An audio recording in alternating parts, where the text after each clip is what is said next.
औज़ुबिल्लाहिमिनश्शैतानिर्रजीम बिस्मिल्लाहिर्रहमानिर्रहीम अस्सलामु अलैकुम and welcome to my channel. आज की इस वीडियो में हम एक नावल पढ़ने वाले हैं। नावल का नाम है हार्ट ऑफ डार्कनेस। ये जो नावल है ये पाकिस्तान और इंडिया में मुख्तलिफ यूनिवर्सिटीज़ में पढ़ाया जाता है।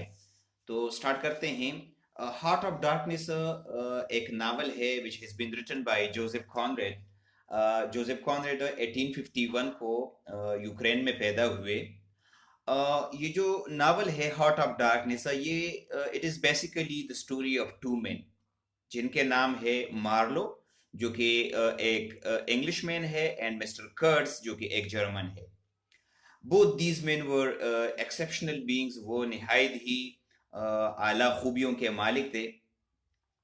ये जो स्टोरी है इसको it has been told by mister Marlow whom we meet in the very opening of the novel।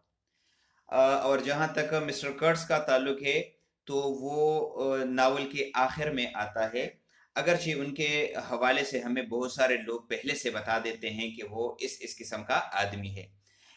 As far as the theme of the novel is concerned, so the theme of the novel is the condition prevailing in the Congo in the 19th century when that country had not been fully explored by the white men। और ये जो white men थे, they used to visit the country individually or in the form of some groups। For example, they were visiting the same country for various purposes, जिसमें trade और exploration जो है वो शामिल है। इसी तरीके से इस नावल का जो एक दूसरा थीम है वो है the clash of the two culture of the white and the black people. यानी जो वाइट और ब्लैक पीपल है उनके कल्चर्स के दरमियान जो क्लैश है, ये नावल उसी हवाले से है। Marlowe is a bold seaman। He was fond of visiting the far of African countries, especially the Congo। वो चाहता था कि जो कांगो मुल्क है अफ्रीका के अंदर, उसकी सैर के लिए जाएं। और वो अपनी एक आंट जो है उसकी मदद से एक यूरोपियन ट्रेडिंग कंपनी के अंदर वो जॉब हासिल करने में कामयाब हो जाता है। असल में ये जो कंपनी थी ये बेल्जियन ट्रेडिंग कंपनी थी जिनके हेडक्वार्टर ब्रसल में मौजूद थे। उस कंपनी का जो डॉक्टर है वो मार्लो का चेकअप कर लेता है, साइकोलॉजिकली भी कर लेता है, मेडिकल चेकअप भी कर लेता है। उन तमाम चेकअप्स में जब वो कामयाब हो जाता है तो उसके फौरन बाद वो क्या करता है, after this that he travel through a French steamer, यानी एक बोट के जरिए जो है वो सफर स्टार्ट कर लेता है। Marlow was the only passenger on that boat. उस किश्ती में वो अकेला होता है, इसीलिए वो उसको कोई काम भी नहीं करना होता, और वो पूरे जो वसी समंदर है उनको बड़े आसानी के साथ उन्होंने देखा। और वो दिल ही दिल में खुश भी हो रहा था क्योंकि उनका एक बहुत बड़ा ख्वाब जो था कांगू के मुल्क को देखने का, तो वो पूरा होने वाला था। उनके इर्द गिर्द जो फॉरेस्ट था वो निहायत ही घना जंगल था, और इस इतना घना जंगल था कि वो बिल्कुल डार्क दिखाई दे रहा था। इतने में अचानक जो है वो क्या सुन लेता है, वो वहां से फायरिंग की आवाज सुन लेता है जंगल में से। लेकिन उनको बताया जाता है कि डरने की कोई बात नहीं है, ये वैसे ये फायरिंग हो रही है। कोई बंदा जो है वो उनको बता देता है कि चूंकि यहाँ पर जंगल में दुश्मन छुपे हुए हैं, लिहाजा ये जो बाज वारशिप वाले हैं वो उन पर फायरिंग कर रहे हैं ताकि उनको भगा सके। वो समंदर में 30 दिन तक चलता है, और फिर उनको बताया जाता है कि वो उनको मजीद 200 मील का फासला तय करना है, तब जाकर जो है वो एक पहाड़ी इलाके पर पहुंच जाएंगे। 200 मील का फासला तय करके जब वो वहां पर पहुंच जाते हैं तो वो अपने इस कंपनी का जो स्टेशन है वो उसको देख लेता है। जब वो वहां पर चला जाता है तो वो उनको पता चलता है कि वहां पर हर एक बंदा जो है वो बगैर किसी मकसद के, यानी कोई काम नहीं कर रहा। 6 बंदे जो है वो ब्लैक स्किन वाले, वो उनको मिल जाते हैं जिनके कॉलर जो है उसमें जंजीरें वगैरह डाल दिए गए होते हैं। उनको बताया जाता है कि ये क्रिमिनल है और उन्होंने चूंकि कानून तोड़ा है, लिहाजा इसी वजह से उनके गर्दनों में ये चेन डाले गए हैं। और उन 6 बंदों के साथ वो बहुत ज्यादा जानवरों की तरह सलूक कर रहे थे। Marlow now found himself in a very dangerous spot. एक खतरनाक जगह में अपने आप को पा लेता है। वहां पर क्या होता है, जो ब्लैक स्किन के पीपल होते हैं, जो लोग होते हैं, वो जमीन पर पड़े होते हैं, भूख की वजह से और बीमारियों की वजह से जो है वो मर रहे होते हैं। उसी स्टेशन के साथ मार्लो एक सफ़ेद फार्म बंदे को देख लेता है जिन्होंने सफ़ेद कपड़े पहने होते हैं। वो बाद में उनको पता चल जाता है कि ये बंदा जो है ये इस कंपनी का चीफ अकाउंटेंट है। मार्लो उनके साथ 10 दिन तक रहता है और एक दिन अकाउंटेंट उनके साथ बात कर लेता है और वो उनको मिस्टर कर्ट्स के हवाले से बताता है कि वो इस कंपनी का एजेंट है और एक नहायत ही जानी पहचानी शख्सियत के मालिक हैं। ये अकाउंटेंट उनको बता देता है कि मिस्टर कर्ट्स क्या करता है, वो जो हाथी दांत होते हैं, आयुरी, वो यहाँ पर बेचते हैं और जितने अदर जो दूसरे एजेंट्स हैं उन सब के को मिलाकर जो है उससे ज्यादा हाथी दांत ये मिस्टर कर्ट्स जो है वो बेचते हैं। और ये जो बिल्जियन कंपनी थी वो ज्यादातर इसी कमोडिटी में जो है वो बिजनेस कर रही थी। मार्लो उस जगह को छोड़ लेता है और उनके साथ 60 बंदे जो कि ब्लैक स्किन के होते हैं वो उनके साथ चले जाते हैं और एक वाइट स्किन का बंदा जो है वो भी उनके साथ वहां से चल पड़ता है। जब वो 2 हफ्ते की मुसाफत कर लेते हैं या 2 हफ्ते तक जो है वो सफर कर लेते हैं तो वो एक बहुत बड़े दरिया के पास पहुंचते हैं। Marlowe reached the main station, but the manager of the station was an inhospitable man। यानी वहां से जो मेन स्टेशन था, जब वो वहां पर पहुंचे 2 हफ्तों के बाद, तो उनको पता चला कि वहां पर जो मैनेजर है वो निहायत ही इनहॉस्पिटेबल बंदा है। और वहां पर भी जो मैनेजर था उन्होंने भी मार्लो को मिस्टर कर्ट्स के हवाले से बताया कि वो निहायत ही अहमियत का हामिल बंदा है।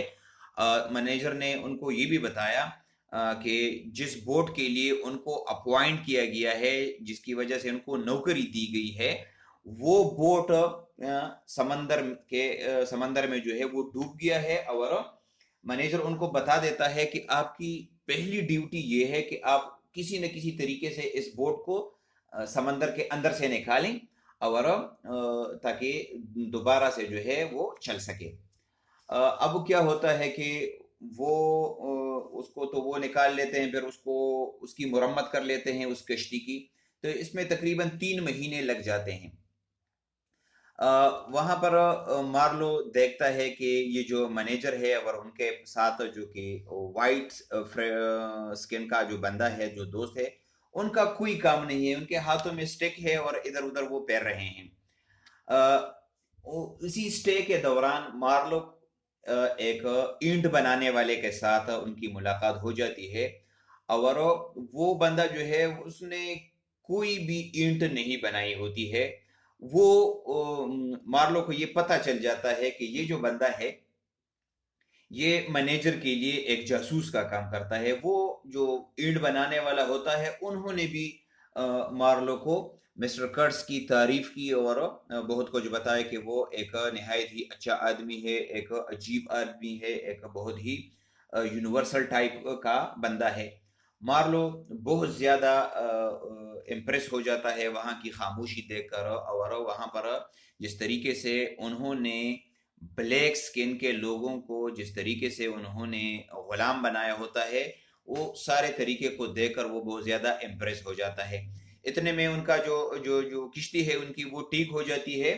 और वो उस वक्त फिर ऐसा होता है कि जो सेंट्रल स्टेशन होता है उस पर एक हमला हो जाता है और ये हमला भी ये जो वाइट लोग हैं, वाइट स्किन लोग, वो कर लेते हैं।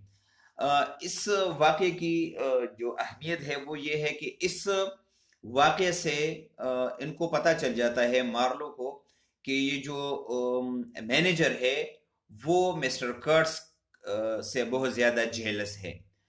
मैनेजर का जो ख्याल था वो ये था कि मिस्टर कर्ट्स एक न एक दिन उनसे ज़्यादा हाई पोजीशन पर जो है वो चला जाएगा।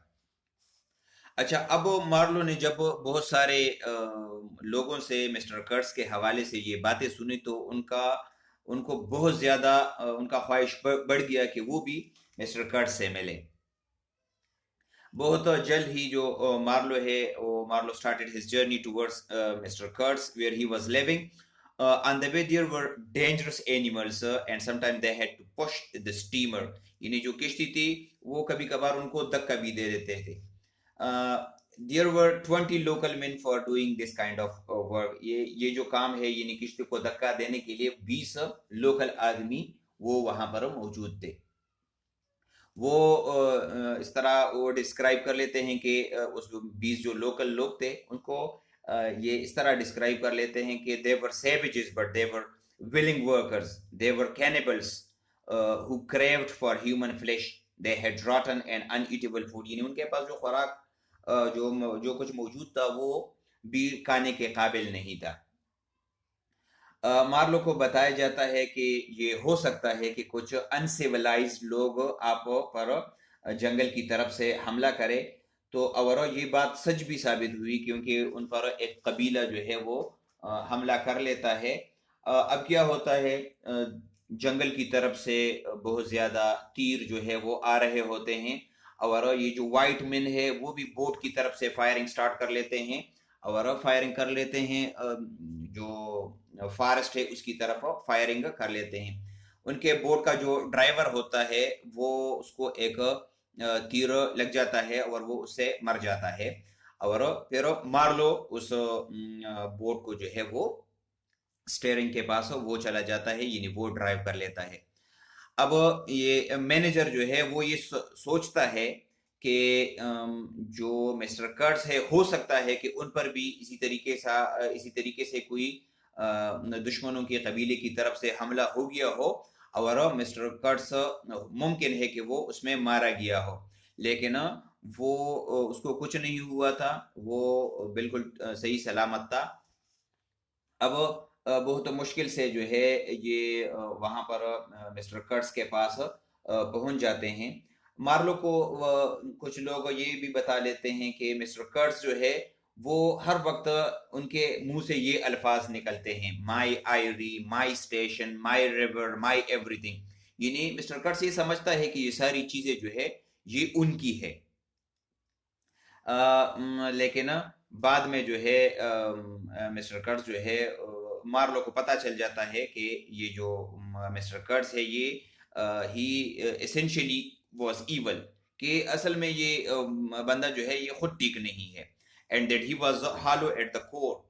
Marlowe was told by some people that Mr. Kurtz had been of the view that it was the responsibility and duty of the white men to civilize the natives of the dark continent of Africa.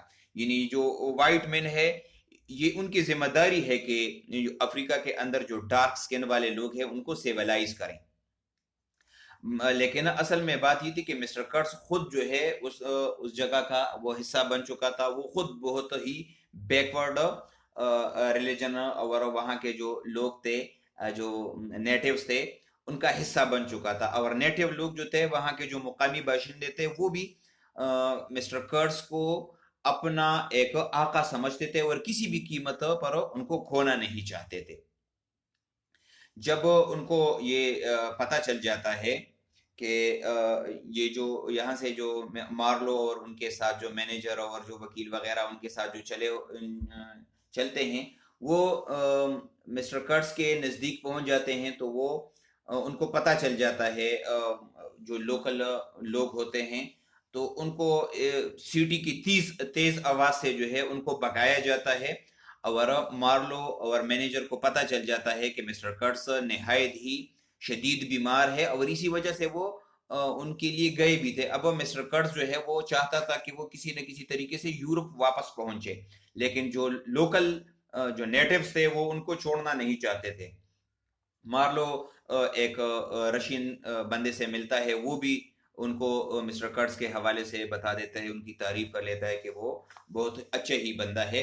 अच्छा, अब Marlowe क्या करता है, वो किसी न किसी तरीके से कर्ट्ज को वहां से निकाल लेता है, स्ट्रेचर के जरिए वो उनको ले आते हैं अपने बोट पर।